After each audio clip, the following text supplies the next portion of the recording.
ابھی پہلی رات تھی، شادی ہوئی تو سرکار نے بلا لیا کہ جہاد کے لیے تیاری کرو، جہاد پر آ گئے۔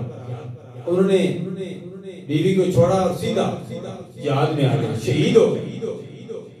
صحابہ کرام ان کی میت کو تلاش کر رہے ہیں، میت ملتی نہیں ہے۔ صحابہ کرام عرض کرتے ہیں یا رسول اللہ حضرت حنظلہ کی میت نہیں مل رہی ہے۔ تو سرکار فرماتے ہیں کہ حضرت حنظلہ کو فرشتے انہوں نے غسل نہیں کیا تھا، میں نے بلایا، میرے بلانے پر فوراً حاضر ہو گیا۔ ان کو فرشتے غسل کرانے کے لیے آسمانوں پر لے گئے۔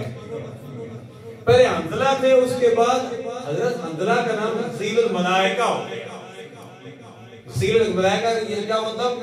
یعنی وہ حنظلہ جن کو ملائکہ نے غسل دیا، ملائکہ نے حالت جنوب میں تھے، یعنی غسل کرنے کی انہیں ٹائم ہی نہیں ملا۔ سرکار نے فرمایا تو فوراً حاضر ہو گئے، شہید ہو گئے۔ تو شہید کے لیے غسل کی ضرورت نہیں ہوتی، اس کو اسی طریقے سے دفنایا جاتا ہے، یہ مسئلہ ہے۔